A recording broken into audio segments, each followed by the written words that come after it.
ಎಲ್ಲರಿಗೂ ನಮಸ್ಕಾರ. Welcome to new vision. KCET agri practical examination 2026 ಪರೀಕ್ಷೆ ಬರೆಯುತ್ತಿರುವ ಎಲ್ಲ ವಿದ್ಯಾರ್ಥಿಗಳಿಗೆ ಇದು ತುಂಬಾ ಇಂಪಾರ್ಟೆಂಟ್ ವಿಡಿಯೋ. ತುಂಬಾ ವಿದ್ಯಾರ್ಥಿಗಳು ಏಪ್ರಿಲ್ 23 ಮತ್ತು 24 ಸಿಇಟಿ ಪರೀಕ್ಷೆಗೆ ಪ್ರಿಪೇರ್ ಆಗ್ತಾ ಇದ್ದೀರಾ. ನಾವು ವಿಡಿಯೋ ಮಾಡುತ್ತಿರುವ ದಿನಾಂಕ ಬಂದ್ಬಿಟ್ಟು ಏಪ್ರಿಲ್ 19. ತುಂಬಾ ವಿದ್ಯಾರ್ಥಿಗಳು ಅಂದ್ರು ಸರ್ ಅಗ್ರಿ ಪ್ರಾಕ್ಟಿಕಲ್ ಎಕ್ಸಾಮಿನ ಡಾಕ್ಯುಮೆಂಟ್ಸ್ ಗೊಂದಲ ಆಗ್ತಾ ಇದಾವೆ, ಅಪ್ಲೋಡ್ ಆಗ್ತಾ ಇಲ್ಲ ಅಂತ ಹೇಳಿ ತುಂಬಾ ಜನ ಕಮೆಂಟ್ ಮಾಡಿದ್ರಿ, ಕಾಲ್ ಮಾಡಿದ್ರಿ, ಸರ್ ಇದರ ಬಗ್ಗೆ ಒಂದು ವಿಡಿಯೋ ಮಾಡಿ ಅಂತ ಹೇಳಿ. ಈ ವಿಡಿಯೋ ನಾವು KEA ಮತ್ತು ಅಗ್ರಿಕಲ್ಚರ್ ಯೂನಿವರ್ಸಿಟೀಸ್ಗೆ ಒಂದು request. KCET agri practical examination ಬಂದ್ಬಿಟ್ಟು ಇದನ್ನ ಮಾಡ್ತಿರೋದು ರೈತರ ಮಕ್ಕಳಿಗಾಗಿ. ಅಗ್ರಿಕಲ್ಚರ್ ಕೋಟಾ ಅನ್ನೋದು 50% ರಿಸರ್ವೇಶನ್ ಇರುತ್ತೆ, ರೈತರ ಮಕ್ಕಳಿಗೆ 50% ರಿಸರ್ವೇಶನ್ ಅಲ್ಲಿ ಹೆಲ್ಪ್ ಆಗಲಿ ಅಂತ ಈ ಎಕ್ಸಾಮಿನೇಷನ್ ಕಂಡಕ್ಟ್ ಮಾಡೋದು. ಪ್ರತಿ ವರ್ಷ ಈ ಎಕ್ಸಾಂಪಲ್ ಹೋದ ವರ್ಷ 2025ಕ್ಕೆ ಅಗ್ರಿ ಪ್ರಾಕ್ಟಿಕಲ್ ಎಕ್ಸಾಮ್ ನೋಟಿಫಿಕೇಶನ್ ಬಂದಿದ್ದು ಯಾವಾಗ ಅಂತಂದ್ರೆ ಫೆಬ್ರವರಿ 5ನೇ ತಾರೀಕು ನೋಟಿಫಿಕೇಶನ್ ಬಂದಿತ್ತು. ಫೆಬ್ರವರಿ 5 ಅಂತಂದ್ರೆ ಎಕ್ಸಾಮ್ಗಿಂತ ಬೋರ್ಡ್ ಎಕ್ಸಾಮ್ಗಿಂತ ಮೊದಲು ಒಂದು ತಿಂಗಳ ಮೊದಲು ಎಕ್ಸಾಮ್ ನೋಟಿಫಿಕೇಶನ್ ಬಂದಿತ್ತು. ತುಂಬಾ ವಿದ್ಯಾರ್ಥಿಗಳಿಗೆ ಆ ವರ್ಷ ಏನಾಗಿತ್ತು ಅಂದ್ರೆ ಆರಾಮಾಗಿ ಡಾಕ್ಯುಮೆಂಟ್ಸ್ ಬಗ್ಗೆ ಗೊತ್ತಿತ್ತು, ಏನ್ ಅಪ್ಲೋಡಿಂಗ್ ಇತ್ತು, ಪ್ರತಿಯೊಂದರ ಮಾಹಿತಿ ಇತ್ತು. ಆದ್ರೆ ಈ ವರ್ಷ ಸಡನ್ ಆಗಿ ನೋಟಿಫಿಕೇಶನ್ ಬಂದಿದ್ದು ಯಾವಾಗ ಅಂತಂದ್ರೆ ಏಪ್ರಿಲ್ 10. ಏಪ್ರಿಲ್ 10ಕ್ಕೆ ನೋಟಿಫಿಕೇಶನ್ ಬರುತ್ತೆ. ಏನಂತ ಏಪ್ರಿಲ್ 11ರಿಂದ ನೆಕ್ಸ್ಟ್ ಡೇ ಇಂದ ಡಾಕ್ಯುಮೆಂಟ್ ವೆರಿಫಿಕೇಶನ್ ಸ್ಟಾರ್ಟ್, ಈ ಎಲ್ಲ ಡಾಕ್ಯುಮೆಂಟ್ಸ್ ಗಳನ್ನ ಅಪ್ಲೋಡ್ ಮಾಡ್ಬೇಕಂತ ನೋಟಿಫಿಕೇಶನ್ ಬಂದಿದೆ. ಸೊ KE ವೆಬ್ಸೈಟ್ ಅಲ್ಲಿ ನೋಟಿಫಿಕೇಶನ್ ಬಂತು. ಏಪ್ರಿಲ್ 11ರಿಂದ ಲಾಸ್ಟ್ ಡೇಟ್ ಕೊಟ್ಟರು ಏಪ್ರಿಲ್ 21. ಏಪ್ರಿಲ್ 11ರಿಂದ ಏಪ್ರಿಲ್ 21. ಸೊ ವಿದ್ಯಾರ್ಥಿಗಳು ಡಾಕ್ಯುಮೆಂಟೇಶನ್ ನಿಮ್ ಗಮನದಲ್ಲಿ ಇರಬೇಕು. ಐ ಥಿಂಕ್ KEದವರಿಗೂ ಇದರ ಬಗ್ಗೆ ಮಾಹಿತಿ ಇದೆಯೋ ಗೊತ್ತಿಲ್ಲ, ಆದ್ರೆ ಅಗ್ರಿಕಲ್ಚರ್ ಯೂನಿವರ್ಸಿಟೀಸ್ಗೆ ಇದರ ಬಗ್ಗೆ ತುಂಬಾ ಮಾಹಿತಿ ಇದೆ. ಯಾಕಂದ್ರೆ ಅಗ್ರಿ ಡಾಕ್ಯುಮೆಂಟ್ಸ್ ಅಥವಾ ಯಾವುದೇ ಒಂದು ವ್ಯವಸಾಯ ಪ್ರಮಾಣ ಪತ್ರ ತಗೋಬೇಕು ಅಥವಾ ವಂಶ ವೃಕ್ಷ ತಗೋಬೇಕು, ಎಲ್ಲ ಡಾಕ್ಯುಮೆಂಟ್ಸ್ ಗಳು ತಗೋಬೇಕಂತಂದ್ರೆ ಕಂದಾಯ ಇಲಾಖೆಯಿಂದ ಮಿನಿಮಮ್ 10 to 15 ಡೇಸ್ ಟೈಮ್ ಬೇಕಾಗುತ್ತದೆ. ಸೊ ಹೋದ ವರ್ಷ ಏನಾಗ್ತಿತ್ತು, ಫೆಬ್ರವರಿಯಲ್ಲಿ ನೋಟಿಫಿಕೇಶನ್ ಬಿಟ್ಟಿದ್ರಿ, ಸಲೀಸಾಗಿ ವಿದ್ಯಾರ್ಥಿಗಳು ಡಾಕ್ಯುಮೆಂಟ್ಸ್ ರೆಡಿ ಮಾಡ್ಕೊಂಡಿದ್ರು, ಆರಾಮಾಗಿ ಅಪ್ಲೋಡಿಂಗ್ ಮಾಡಿಸ್ಕೊಂಡಿದ್ರು. ಆದ್ರೆ ಈ ವರ್ಷ ಏನಿದೆ ಏಪ್ರಿಲ್ 10ಕ್ಕೆ ನೋಟಿಫಿಕೇಶನ್ ಬಿಟ್ಟಿದ್ದಾರೆ. ಏಪ್ರಿಲ್ 23ಕ್ಕೆ ಸಿಇಟಿ ಎಕ್ಸಾಮಿನೇಷನ್. ಸಿಇಟಿ ಎಕ್ಸಾಮ್ಗೆ ವಿದ್ಯಾರ್ಥಿಗಳು ಪ್ರಿಪೇರ್ ಆಗ್ಬೇಕಾ ಅಥವಾ ಡಾಕ್ಯುಮೆಂಟ್ ರೆಡಿ ಆಗ್ಬೇಕಾ, ಇದರಲ್ಲಿ ತೊಂದರೆ.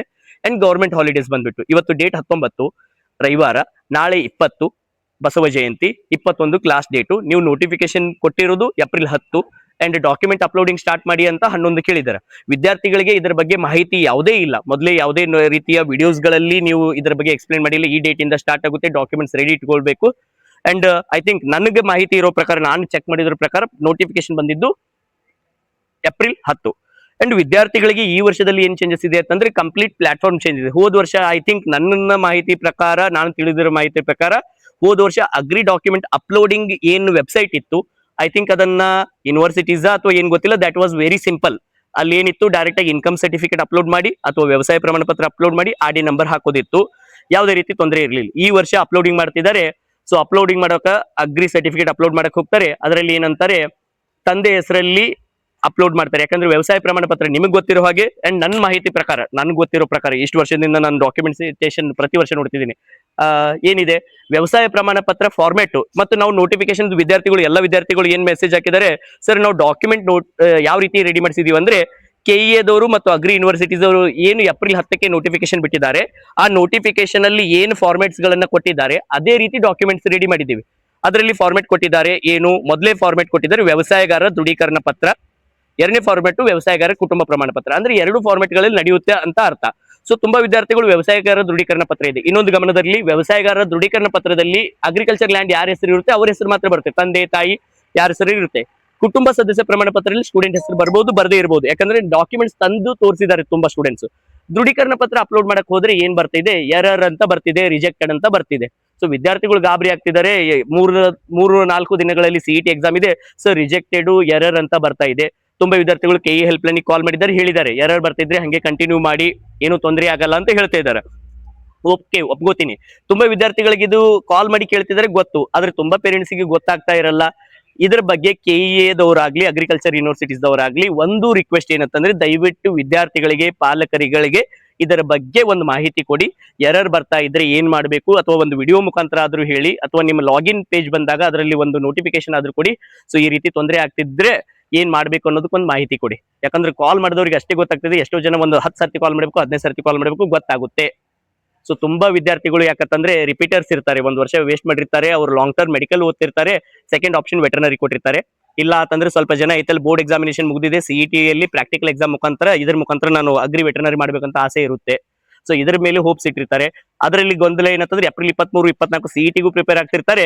ಇದರಲ್ಲಿ ಡಾಕ್ಯುಮೆಂಟ್ಸ್ ಅಪ್ಲೋಡ್ ಆಗ್ತಿಲ್ಲ, ಎರರ್ ಅಂತೇಳಿ. ಅವ್ರದ್ದು ಡಾಕ್ಯುಮೆಂಟ್ ಸರಿಯಾಗಿನೇ ಇದೆ, ಯಾಕಂದ್ರೆ ಅವ್ರು ಮಾಡಿಸಿದ್ದು ನೀವು ಕೊಟ್ಟಿರೋ ನೋಟಿಫಿಕೇಶನ್ ಪ್ರಕಾರನೇ ಮಾಡಿದ್ದಾರೆ. ಸೊ ಎರರ್ ಬರ್ತಿದೆ ಅಂತಂದ್ರೆ is it A system wrong ಅಥವಾ ಏನಂತ ಅದನ್ನ ಬಗ್ಗೆ ಒಂದು ಕ್ಲಾರಿಟಿ ಕೊಟ್ಟರೆ ತುಂಬಾ ಹೆಲ್ಪ್ ಆಗುತ್ತೆ ವಿದ್ಯಾರ್ಥಿ. My request to KEA and agriculture universities, ನೀವು ಕೊಟ್ಟಿರೋ ನೋಟಿಫಿಕೇಶನ್ ಅಲ್ಲಿ ಅದರ ಪ್ರಕಾರ, ಯಾಕಂತಂದ್ರೆ ಎರರ್ ಬರ್ತಿದೆ ಅಂತಂದ್ರೆ ಅದನ್ನ ಕ್ಲಾರಿಟಿ ಒಂದು ಕೊಡಿ. ಎರರ್ ಬಂದ್ರು ಏನು ತೊಂದರೆ ಇಲ್ಲ, ಅಪ್ಲೋಡ್ ಮಾಡಿ. ಮತ್ತು ಇನ್ನೊಂದು ಏನಂತಂದ್ರೆ ಹೋದ ವರ್ಷ ಡಾಕ್ಯುಮೆಂಟ್ಸ್ ಅಪ್ಲೋಡ್ ಮಾಡ್ತಿದ್ರು, ಅವಾಗ eligible and non eligible list ಬಿಡ್ತಿದ್ರು. ನಾನ್ ಎಲಿಜಿಬಲ್ ಲಿಸ್ಟ್ ವಿದ್ಯಾರ್ಥಿಗಳು ಬಂದಾಗ ನಾನ್ ಎಲಿಜಿಬಲ್ ಕ್ಯಾಂಡಿಡೇಟ್ಸ್ಗೆ 2 ದಿನ ಕಾಲಾವಕಾಶ ಕೊಡ್ತಿದ್ರಿ. ರಿಸ್ಪೆಕ್ಟಿವ್ ಸೆಂಟರ್ಸ್ಗಳು, ನಿಮ್ಮ ಪ್ರಾಕ್ಟಿಕಲ್ ಎಕ್ಸಾಮ್ ಸೆಂಟರ್ಸ್ ಎಲ್ಲಿದೆ 2 ದಿನಗಳ ಕಾಲಾವಕಾಶ ಕೊಡ್ತಿದ್ರು. ನಾನ್ ಎಲಿಜಿಬಲ್ ಕ್ಯಾಂಡಿಡೇಟ್ಸ್ ಅವ್ರು ಕರೆಕ್ಟ್ ಡಾಕ್ಯುಮೆಂಟ್ಸ್ ಕೊಡೋಕೆ ಅವಕಾಶ ಇತ್ತು. ಈ ವರ್ಷ ಅದನ್ನ ಅವಕಾಶ ಕೊಡ್ತೀರಾ ಇಲ್ಲ ಅಂತ ಅದ್ರ ಬಗ್ಗೆನೂ ದಯವಿಟ್ಟು ಮಾಹಿತಿ ಕೊಡಿ. ಯಾಕಂದ್ರೆ ತುಂಬಾ ವಿದ್ಯಾರ್ಥಿಗಳು ಸಪೋಸ್ ಮಿಸ್ಟೇಕ್ಸ್ ಆಗಿರ್ತವೆ, ಯಾಕಂದ್ರೆ ನೀವು ಡೇಟು ಏಪ್ರಿಲ್ 10ಕ್ಕೆ ನೋಟಿಫಿಕೇಶನ್ ಕೊಟ್ಟಿದ್ದಾರೆ, ಅರ್ಜೆಂಟ್ ಅಲ್ಲಿ ಡಾಕ್ಯುಮೆಂಟ್ ಮಾಡಿಸಿರ್ತಾರೆ, ಏನಾದ್ರು ಮಿಸ್ಟೇಕ್ಸ್ ಇದ್ರು ದಯವಿಟ್ಟು ಒಂದು 3 ರಿಂದ 4 ದಿನಗಳ ಕಾಲಾವಕಾಶ ಕೊಡಿ. ಅಟ್ಲೀಸ್ಟ್ ಅದರಿಂದ ಏನಾಗುತ್ತೆ, ವಿದ್ಯಾರ್ಥಿಗಳು ಸರಿಯಾದ ಡಾಕ್ಯುಮೆಂಟ್ಸ್ ಗಳು ಏನಾದ್ರು ತಪ್ಪಾದಲ್ಲಿ ರಿಸ್ಪೆಕ್ಟಿವ್ ಎಕ್ಸಾಮ್ ಸೆಂಟರ್ಸ್ ಗಳಿಗೆ ಡಾಕ್ಯುಮೆಂಟ್ ಸಬ್ಮಿಟ್ ಮಾಡಕ್ಕೆ ಅವಕಾಶಗಳನ್ನ ಕೊಡಿ. Okay, and one more very important request to KEA and agriculture universities, 23 ಮತ್ತು 24 ಸಿಇಟಿ ಇದೆ. ನೀವು ಎಕ್ಸಾಮಿನೇಷನ್ 29ಕ್ಕೆ ಇಡ್ತಿದ್ದೀರಾ. 30ನೇ ತಾರೀಕಿನಿಂದ ಐ ಥಿಂಕ್ ನನಗೆ ಗೊತ್ತಿರೋ ಮಾಹಿತಿ ಪ್ರಕಾರ ಸೆಕೆಂಡ್ ಇಂಪ್ರೂವ್ಮೆಂಟ್ ಎಕ್ಸಾಮಿನೇಷನ್ ಸ್ಟಾರ್ಟ್ ಆಗ್ತದೆ, ಇಂಪ್ರೂವ್ಮೆಂಟ್ ಎಕ್ಸಾಮ್ ಸ್ಟಾರ್ಟ್ ಆಗ್ತಿದೆ. ವಿದ್ಯಾರ್ಥಿಗಳು ತುಂಬಾ ಅದಕ್ಕೂ ಪ್ರಿಪೇರ್ ಆಗ್ತಾ ಇದ್ದಾರೆ. ಅಂಡ್ ಮೇ 3ಕ್ಕೆ ನೀಟ್ ಇದೆ. ತುಂಬಾ ವಿದ್ಯಾರ್ಥಿಗಳು ಸಿಇಟಿ ಬರೆಯುವಂತ ವಿದ್ಯಾರ್ಥಿಗಳು ನೀಟ್ ಬರೀತಿರ್ತಾರೆ. ಸ್ವಲ್ಪ ಜನದ ಪ್ರಯಾರಿಟಿ ಫಸ್ಟ್ ಮೆಡಿಕಲ್ ಇರುತ್ತೆ, ಸ್ವಲ್ಪ ಜನದ ಸೆಕೆಂಡ್ ವೆಟರ್ನರಿ ಇರುತ್ತೆ, ಸ್ವಲ್ಪ ಜನದ ಅಗ್ರಿಕಲ್ಚರ್ ಫಸ್ಟ್ ಪ್ರಯಾರಿಟಿ ಇರುತ್ತೆ. ದಯವಿಟ್ಟು ಗಮನದಲ್ಲಿ ಇಟ್ಕೊಂಡು ಈ ಪಾಸಿಬಲ್ ಆಗ್ತಿದ್ರೆ ಈ ಡಾಕ್ಯುಮೆಂಟ್ ವೆರಿಫಿಕೇಶನ್ ಡೇಟ್ ಗಳನ್ನ ಎಕ್ಸ್ಟೆಂಡ್ ಮಾಡಿ, ಪ್ಲಸ್ ಅಗ್ರಿ ಎಕ್ಸಾಮ್ ಡೇಟ್ ಗಳನ್ನ ಪೋಸ್ಟ್ಪೋನ್ ಮಾಡಿ. ಅಗ್ರಿ ಎಕ್ಸಾಮ್ ಪೋಸ್ಟ್ಪೋನ್ ಮಾಡೋದ್ರಿಂದ ತುಂಬಾ ವಿದ್ಯಾರ್ಥಿಗಳು ಡಾಕ್ಯುಮೆಂಟ್ಸ್ ಯಾರ್ದು ರೆಡಿ ಆಗಿಲ್ಲ ಅದನ್ನ ಮಾಡಿಸ್ಕೊಂಡು ಅವರು ಕರೆಕ್ಟ್ ಆಗಿ ಇದನ್ನು ಮುಗಿಸ್ಕೋಬಹುದು ಮತ್ತು ತುಂಬಾ ವಿದ್ಯಾರ್ಥಿಗಳಿಗೆ ಇದು ತುಂಬಾ ಅನುಕೂಲ ಆಗುತ್ತದೆ. ದಯವಿಟ್ಟು ಎಲ್ಲ ವಿದ್ಯಾರ್ಥಿಗಳು, ಪಾಲಕರು ಮತ್ತು ಶಿಕ್ಷಕರು ಇದರ ಬಗ್ಗೆ ನೀವು ಎಲ್ಲ ಕಡೆ ಶೇರ್ ಮಾಡಿ. ಯಾಕಂತಂದ್ರೆ ಅಗ್ರಿ ಡಾಕ್ಯುಮೆಂಟ್ಸ್ ಎರರ್ ಬರ್ತಾ ಇದೆ. So it is a request. So farmers childrens ಮಕ್ಕಳಿಗೆ ಇರುವಂತ ರಿಸರ್ವೇಶನ್ಸ್, ಅವ್ರ ಡಾಕ್ಯುಮೆಂಟ್ಸ್ ಜಾಸ್ತಿ ಜನ ಅಪ್ಲೋಡ್ ಆಗ್ಲಿಲ್ಲ ಅಂತಂದ್ರೆ ಜಾಸ್ತಿ ಜನ ಎಕ್ಸಾಮ್ ಬರೆಯಲ್ಲ, ಜಾಸ್ತಿ ಜನ ಎಕ್ಸಾಮ್ಸ್ ಬರೀಲಿಲ್ಲ ಅಂತ ತೊಂದರೆ. ಯಾವ ರೀತಿ ತೊಂದರೆ ಅಂತಂದ್ರೆ ಈ ಹೋದ ವರ್ಷ ನಿಯರ್ಲಿ ಸರಿಸುಮಾರು ಒಂದು 25,000 ಜನ ಎಕ್ಸಾಮ್ ಬರ್ತಿದ್ರು, ಯಾಕಂದ್ರೆ ಫೈನಲ್ ಎಲಿಜಿಬಲ್ ಲಿಸ್ಟ್ ನೋಡಿದಾಗ. ಸೊ ಯಾರಾದ್ರೂ ಎಲಿಜಿಬಲ್ ನಾನ್ ಎಲಿಜಿಬಲ್ ಲಿಸ್ಟ್ ಇದ್ರದ್ದು ಒಂದು ಮಾಹಿತಿ ಕೊಡಿ, ಅಥವಾ ನೋಟಿಫಿಕೇಶನ್ ಏನ್ ಮಾಡಿದಿರಾ ಅದ್ರದ್ದು ಒಂದು ವಿಡಿಯೋ ಮಾಡಿ. So I am the big fan of the Prasanna sir. ಯಾಕಂದ್ರೆ ಪ್ರತಿಯೊಂದು ಏನೇ ಮಿಸ್ಟೇಕ್ಸ್ ಆಗಿದ್ರು ಕೆಎದು ಈ ವರ್ಷ ತುಂಬಾ ಸಿಸ್ಟಮ್ ಅನ್ನ ನೀಟಾಗಿ ನೀವು ಪ್ರತಿಯೊಂದನ್ನ ಅಪ್ಲೋಡ್ ಮಾಡಿದ್ದೀರಾ.